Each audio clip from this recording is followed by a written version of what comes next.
மம்தா பானர்ஜியுடைய மாநில அரசியல் கைவிட்டு போயிருச்சு. இப்போ தேசிய அரசியலும் கைவிட்டு போக தொடங்கியிருக்குது.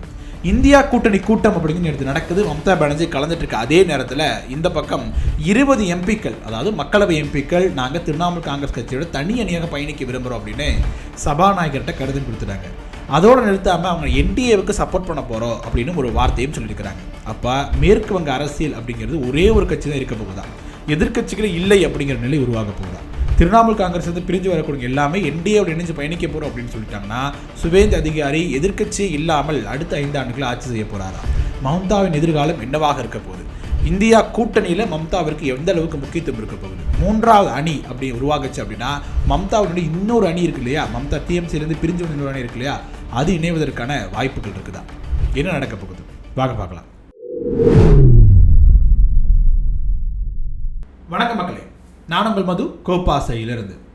நேற்று இந்தியா கூட்டணி கூட்டம் அப்படிங்கிற நடக்குது. அதில் 25 கட்சிகள் பங்கேற்கிறாங்க. திரிணாமுல் காங்கிரஸ் கட்சி மம்தா பானர்ஜி தொடர்ந்து முரண்டு பிடிச்சிட்டே இருப்பார். இந்தியா கூட்டணி தொடர்பான விமர்சனங்களை, ராகுல் காந்தி தொடர்பான விமர்சனங்களை மற்ற கூட்டணி கட்சிகளை ஒற்றுமையாக இருக்கும்போது இவர் தொடர்ந்து வச்சுட்டே இருந்தார்.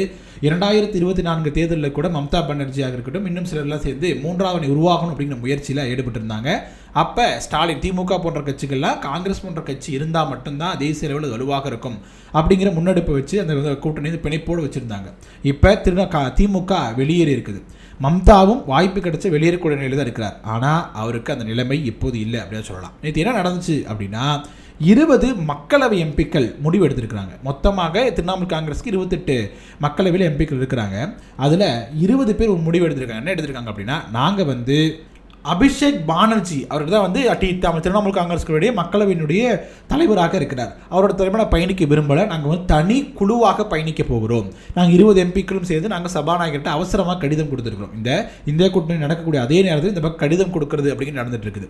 ஸோ அவங்க என்ன முடிவு எடுத்திருக்காங்க அப்படின்னா, நாங்கள் என்டிஏ கூட்டணி பாஜகவிற்கு ஆதரவு கொடுக்க போகிறோம் அப்படிங்கிற ஒரு முடிவு எடுக்கிறாங்க.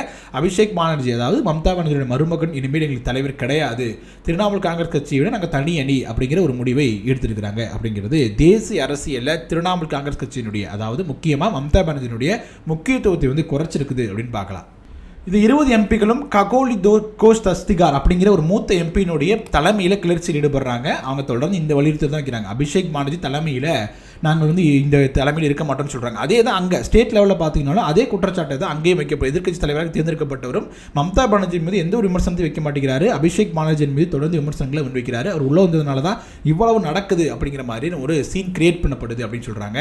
முக்கியமாக என்ன சொல்கிறாங்க அப்படின்னா, நாங்கள் பாஜகவிற்கு ஆதரவு தரப்போகிறோம் அப்படின்னு சொல்கிறாங்க. இவ்வளோ காலம் வந்து பார்த்தீங்கன்னா திரிணாமுல் காங்கிரஸும் பாஜகவும் எளியும் பொடியுமாக இருக்கிறாங்க. இவங்களுக்கு தலைமையில் மம்தா பானர்ஜி தலைமையில் ஆக்ரோஷமாக பாஜக இருக்கக்கூடிய எம்பிக்களாக இருந்தவர்கள் இப்போ ஒரு முடிவெடுத்து பாஜகவுக்கு ஆதரவு தெரிவிக்கிறார் அப்படின்னு சொல்றாங்க. இப்போ யோசிச்சு பார்த்தோம் அப்படின்னா, மேற்கு வங்கத்தில் இருக்கக்கூடிய இந்த அணி, அதாவது மம்தா பானர்ஜி டிஎம்சிலிருந்து பிரிஞ்சு வந்த அணிகள் எல்லாமே பாஜக ஆதரவு அப்படிங்கிற ஒரு நிலை எடுக்கிறாங்க. அப்படிங்கும் பொழுது இப்போ எதிர்க்கட்சி அரசியல் உட்கார்ந்திருக்கக்கூடியவர்களும் சாஃப்டான ஒரு எதிர்க்கட்சியாக, பாஜகவிற்கு ஒத்துழைப்பு தரக்கூடிய ஒரு எதிர்க்கட்சியாக இருக்கிறாங்க. அப்படிங்கும்போது அது இந்த கள நிலவரம் என்னவாக மாறும்? மேற்கு வங்கத்தில் இது வரலாற்று இதுக்கு முன்னாடி இருக்கு இல்லையா, 77 இருக்கட்டும் 2011 என்ன நடந்துச்சு அப்படின்னா, காங்கிரஸ் கட்சி 77 தோக்குது, எதிர்க்கட்சிகளே இல்லாமல் 34 ஆண்டுகள் ஆட்சி பண்ணுறாங்க.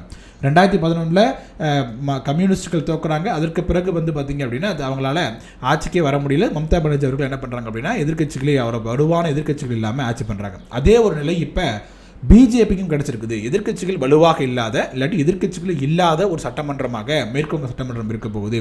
எதிர்க்கட்சிகள் இருந்தாலும் அவங்க எல்லாமே பாஜகவினுடைய ஆதரவு நிலைப்பாட்டில் இருக்க போகிறாங்க அப்படிங்கிற மாதிரியான ஒரு பேச்சு மடிபட்டு இருக்கிறது. அப்படி இருக்கும்போது மிகப்பெரிய சவாலை வந்து மம்தா பானர்ஜி கொடுக்கும் அப்படின்னு சொல்கிறாங்க. இப்போ இந்தியா கூட்டணியில் வேற அவங்க பங்கேற்றிருக்கிறாங்க. இப்போ மம்தா பானர்ஜிக்கு இந்தியா கூட்டணியில் எவ்வளோ முக்கியத்துவம் இருக்கும் அப்படின்னு எதிர்பார்க்க முடியல.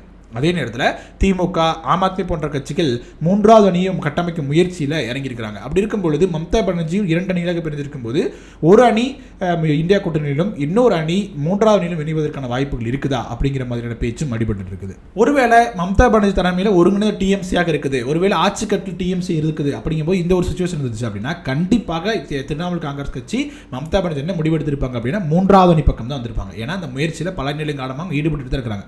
2024 முயற்சியிலிருந்து அந்த முயற்சியில் தான் அவங்க இருக்கிறாங்க. இப்போ வலுவிழந்து இருக்கும் பொழுது நமக்கு ஒரு சப்போர்ட் வேணும் அப்படிங்கிறதுக்காக தான் அவங்க இந்தியா கூட்டணி நம்பியிருக்கிறாங்க. இப்போ திரிணாமுல் காங்கிரஸ் கட்சியில் மம்தா பானர்ஜி அப்படிங்கிற ஒரே ஒருத்தர் மட்டும்தான் இருக்கிறாரு. அவரோட இந்த மறுதேர்தல் நடக்கும் பொழுதே அங்கே என்ன நடக்குது, திரிணாமுல் காங்கிரஸ் கட்சி மம்தா பானர்ஜி தலைமையில் போட்டியிடக்கூடிய போது என்ன நடக்குது அப்படின்னா 4வது இடத்துக்கு தள்ளப்பட்டாங்க அப்படின்னு நம்மால் பார்க்க முடியுது. அப்படி இருக்கும் பொழுது மக்கள் செல்வாக்கை இழந்துட்டு இருக்கிறாரு. வாரிசு அரசியல் அப்படிங்கிற குற்றச்சாட்டும் அவர் மீது வைக்கப்பட்டு இருக்கிறது. பழைய வழக்குகள், அதாவது இந்த 15 ஆண்டுகள் போடப்பட்டிருக்கக்கூடிய ஊழல் குற்றச்சாட்டுகளாக இருக்கட்டும் எல்லாமே தோண்டி எடுக்கப்படுது. 2ஆம் கட்ட 3ஆம் கட்ட தலைவர்கள் மீது வழக்குகள் பாயுது. அவருடைய மருமகன் மீது வழக்குகள் பாய்வது ஏற்பாடுகள் நடந்துட்டு இருக்குது. பல்வேறு நெருக்கடிகள் இருக்கும் பொழுது 2ஆம் கட்ட தலைவர்கள் என்ன முடிவெடுக்கிறாங்க அப்படின்னா, இங்கிருந்து நம்ம கஷ்டப்படுறதுக்கு பேச என்ன பண்ணிடலாம், பாஜக ஆதரவு நிலை அப்படிங்கிற எடுத்துடலாம் அப்படிங்கிற முடிவுக்கு போறாங்க. அப்படி இருக்கும்போது என்ன பண்றாங்க, மம்தா தனித்து விடப்படுறாங்க. இன்னும் எம்பிக்களும் இங்கே வந்துட்டாங்க, எம்எல்ஏக்களும் இல்லை. அப்படிங்கும்போது கட்சி சின்னம் அப்படிங்கிறது யாரிடம் இருக்க போகுது, செயற்குழு பொதுக்குழு என்ன முடிவெடுக்க போகுது அப்படிங்கிறத பொறுத்து மம்தா பானர்ஜியோட அரசியல் வாழ்க்கை அப்படிங்கிறது இருக்க போகுது அப்படின்னு சொல்லலாம். நேஷனல் லெவலில் ஒரு தனி இமேஜ் மம்தா பானர்ஜிக்கு இருக்குது அப்படின்னாலும் கூட அது மிகப்பெரிய அளவு தாக்கத்தை இனிமேல் ஏற்படுத்துமா அப்படிங்கிற மிகப்பெரிய கொஸ்டினும் இருக்குது அப்படின்னு சொல்கிறாங்க. நேற்று நடந்த இந்தியா கூட்டணி கூட்டத்தில் நீங்கள் பார்த்துருக்கலாம், சோனியா காந்தியோட தலைவி ரொம்ப நெருக்கம் காட்டியிருப்பாரு. ஒரு தனக்கு நீங்கள் தான் அப்படிங்கிற மாதிரி ஒரு பேக் போனாக இருப்பார். ஏன்னா இதுக்கு முன்னாடி காங்கிரஸில் இருந்து பிரிஞ்சு வந்து தான் திரிணாமுல் காங்கிரஸ் என்ற கட்சியை வந்து மம்தா பானர்ஜி உருவாக்கியிருப்பார். இப்போ அந்த கட்சி தன் கையை விட்டு போயிட்டு இருக்கிறது அப்படிங்கிறது அவரால் உணர முடியுது. கண் முன்னாடி பார்த்துட்டு இருக்கிறாரு. எம்பிக்கள் போகிறாங்க, எம்எல்ஏக்கள் போகிறாங்க, 2ஆம் கட்ட தலைவர்கள் போகிறாங்க, கவுன்சிலர்கள் இருந்து எல்லாருமே அவங்களை விட்டு போயிட்டு இருக்கிறாங்க. 100-200 கொத்துக்கத்தாக பதவி விலகிட்டு இருக்கிறாங்க. அவர்கள் மீது வழக்கம் தொடர்ந்து பதியப்பட்டு கொண்டே இருக்குது.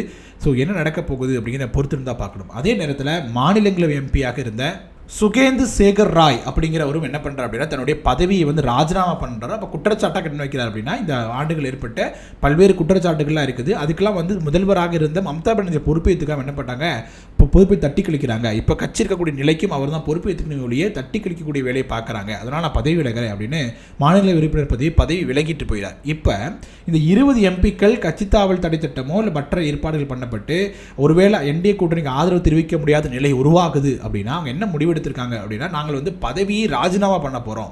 டிஎம்சியின் மூலமாக ஜெயிச்சு மாநில மக்களவை உறுப்பினராக இருக்கோம் இல்லையா, எல்லாரும் எம்பிக்களும் பதவி ராஜினாமா பண்ண போகிறோம் அப்படின்னு முடிவு எடுத்திருக்கிறாங்க அப்படின்னு சொல்லப்படுது. இப்போ 20 பேர் ராஜினாமா பண்ணாங்க அப்படின்னா டிஎம்சிக்கு மக்களவையுடைய அவங்க எண்ணிக்கையினுடைய 8 மக்களவை உறுப்பினர்கள் எம்பிக்கள் மட்டும்தான் இருப்பாங்க. ஸோ அந்த அளவுக்கு எந்த குரல் டிஎம்சிக்கு எடுபட போகுது அப்படிங்கிறதும் இந்தியா கூட்டணிக்கு மம்தா பானர்ஜி எந்த அளவுக்கு உதவ போகிறார் அப்படிங்கிறதும் பொறுத்துன்னு தான் பார்க்கணும். இப்போ டிஎம்சியினுடைய மக்களவை எம்பிக்களும் சரி மாநிலங்களவை பதவி விலகிறாங்க அப்படிங்கும்போது அங்கே கண்டிப்பாக மாநிலங்களவையில் பாஜகவினுடைய எண்ணிக்கை அதிகரிக்கும். ஏன்னா அங்கே 200க்கும் மேற்பட்ட எம்எல்ஏக்கள் வச்சிருக்கிறாங்க. அப்படிங்கும்போது இவங்க பாஜகவினுடைய எம்பிக்கள் அதிகமாக மாநிலங்களவைக்கு போகிறாங்க. இப்போ இடைத்தேர்தல் மாதிரி தான் நடக்க போகுது. மக்களவையினுடைய எம்பி தேர்தல் அப்படிங்கிறது ஒரு இடைத்தேர்தல் எப்படி நடக்குமோ, அதாவது முழுக்க ஆளும் கட்சியினுடைய ஆதிக்கத்தோட எம்பி தேர்தல் நடக்கும். அப்படிங்கும்போது கண்டிப்பாக பாஜக வெற்றி பெறுவதற்கான வாய்ப்புகள் அதிகமாக இருக்குது. ஸோ இந்த ஒரு சுச்சுவேஷன் என்ன நடக்குது அப்படின்னா, மக்களவையிலும் சரி மாநிலங்களிலும் சரி பாஜகவினுடைய பலத்தை அதிகரிக்கும். நேரடியாக ராஜினாமா பண்ணிட்டு வெளியே போயிட்டு தேர்தல் நடந்தாலும் சரி, இப்போ இருக்கக்கூடிய நிலை தொடர்ந்து டிஎம்சியில் இருக்கக்கூடிய 20 எம்பிக்கள் பாஜக ஆதரவு நிலைப்பாட்டை எடுத்தாலும் சரி, பாஜகவிற்கு ஒரு சேஃபான ஒரு அதிக எண்ணிக்கையிலான எம்பிக்கள் கிடைக்க போகிறாங்க. அடுத்தடுத்து மசோதாக்கள் நிறைவேற்றும் போது இது அவங்க மிகப்பெரிய ஒரு ஒத்துழைப்பு கொடுக்க போகுது அப்படின்னு பார்க்கலாம். ஏன்னா டீலிமிட்டேஷன் பில் அப்படிங்கிறதுல எவ்வளோ கஷ்டப்பட்டாலும் பார்க்க முடியாது. அதற்கேற்ற காய்களை தான் பாஜக நகர்த்திட்டு இருக்கிறாங்க அப்படின்னும் சொல்லப்படுது. ஸோ இப்போ இருக்கக்கூடிய சுச்சுவேஷனில் 3வது அணி அப்படிங்கிற ஒன்று உருவாகும் பட்சத்தில் டிஎம்சிக்கு 2 அணிகள் இருக்குது. ஒன்று பாஜக ஆதரவு அப்படிங்கிற நேரடி நிலைப்பாட்டை எடுக்க போகிறாங்களா, அது பிரிஞ்சு போன அணி, இல்லை 3வது அணியில் இணைய போகிறாங்களா அப்படிங்கிற ஒரு மிகப்பெரிய கொஸ்டின் மார்க்கும் இருக்குது. மம்தா பானர்ஜி தொடர்ந்து இந்தியா கூட்டணியில் பயணிப்பதனால பெரிய ஒரு தாக்கத்தை ஏற்படுத்த முடியுமா அப்படிங்கிற ஒரு கேள்வியும் இருக்குது.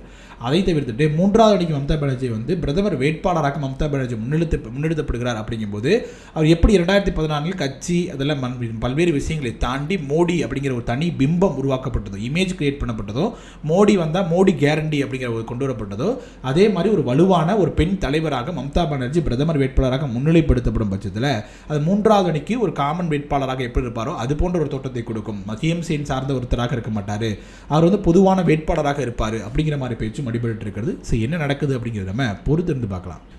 ஓகே மக்கள், வீடியோவோட இறுதி பகுதி கொண்டு திரிணாமுல் காங்கிரஸ் கட்சியின் மீது மம்தா பானர்ஜி மீது போடப்பட்டக்கூடிய தொடர்ந்து ஊழல் வழக்குகளாக இருக்கட்டும், பல்வேறு குற்றச்சாட்டுகளாக இருக்கட்டும், இன்னும் கட்சிக்குள்ளேயே அவருக்கு எதிராக வரக்கூடிய குரல்களாக இருக்கட்டும், மாநில சட்டமன்றத்தில் எம்பிக்கள் வெளியிட்டாங்க. 80ல் 59 எம்பிக்கள் அவருக்கு எதிராக, எம்எல்ஏக்கள் அவங்க எதிராக திரும்பிட்டாங்க. அதே நேரத்தில் நாடாளுமன்றத்தில் மக்களவை இருக்கக்கூடிய 28-29 எம்பிக்களில் 20 பேர் அவங்க எதிராக திரும்பிட்டாங்க.